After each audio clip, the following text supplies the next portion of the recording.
Yan po, magta-transfer po tayo ng ating mulberry. Ito po yun, yung seedling na. Yung tanim nating mulberry, itatransfer po natin sa malaking container para lumago na po siya. Totoo, matagal na rin po to eh. Wala lang paglalagyan. So ngayon, medyo may nakita akong paglalagyan natin at saka lupa. So ito po, itatransfer po natin sa malaking container. Ayan po.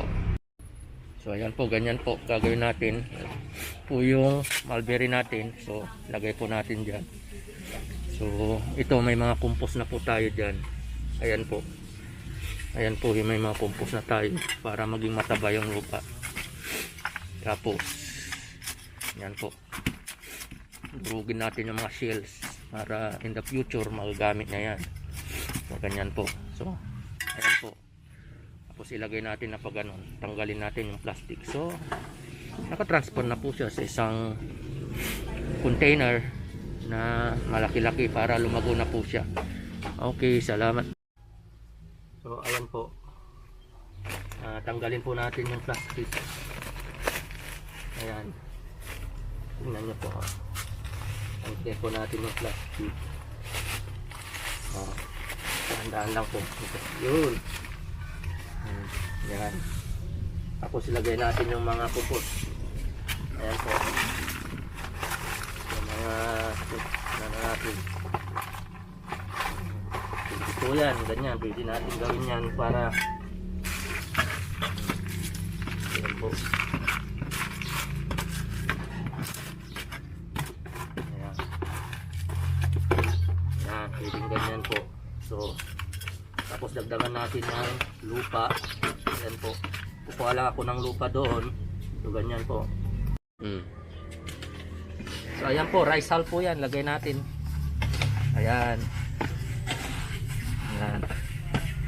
Ganyan po para makahinga po siya.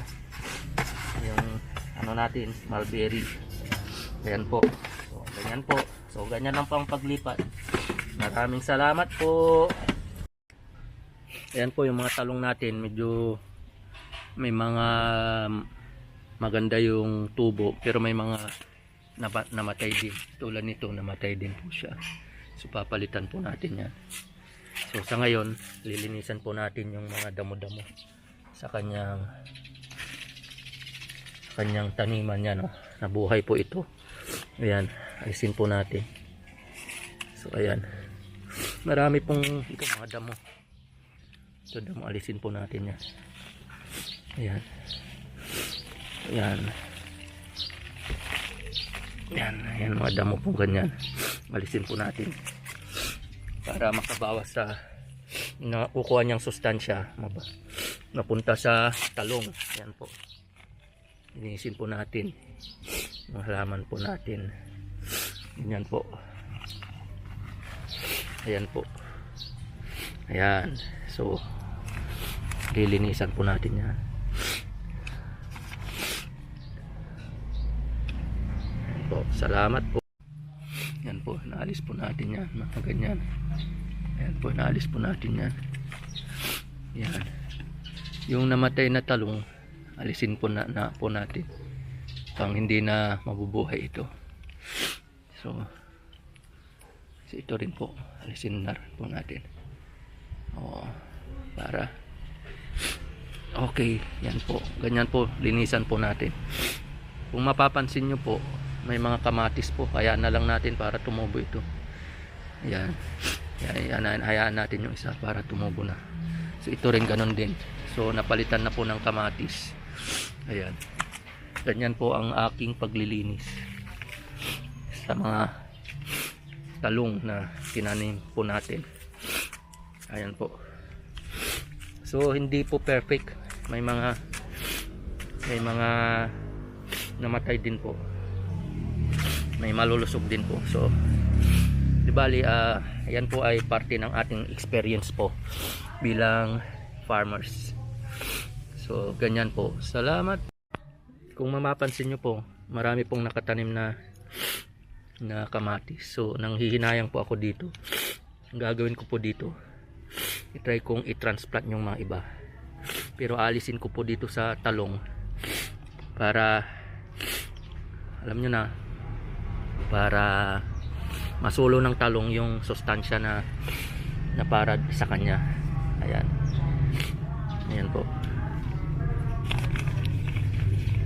Ganyan po. So tatransplant po natin yan. Salamat po. Ayan po, ang dami nating mga nilinis sa mga talong natin. Ayan po, ang dami pong tinanggal. So ganyan po, linisan lang po natin yung mga dapat linisan po, para ang purpose niyan para masulo nung talong yung sustansya na binibigay mo sa kanila at hindi makuha ng mga damo-damo. Ayan po, ganyan po. Ayan po, may kamatis po na parang hindi na siya mabubuhay, so palitan na po natin to. Although namunga na po siya, pero parang mamamatay na po siya, so hindi na po siya. Talagang ganyan po, kahit namunga yan, siguro may peste na nakasira ng ugat niya, so alisin na lang po natin para hindi makahawa sa iba po. Ganyan po, palitan na lang natin po ito, sayang yung container ganyan po. Yan po, yan po. So palitan na po natin yan.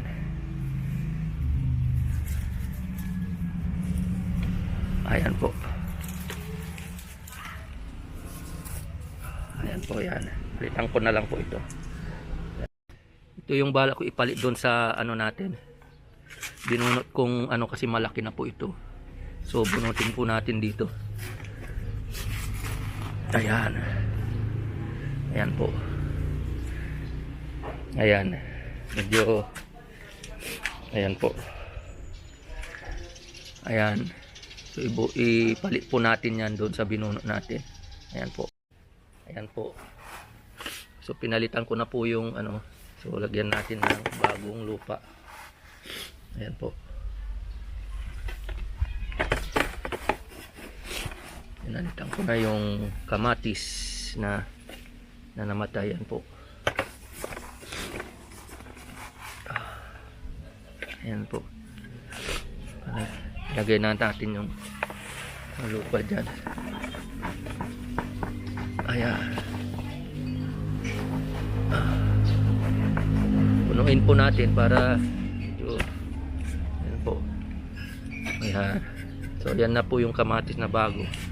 Gaganon po natin para yan, para tumayo siya. Ayan.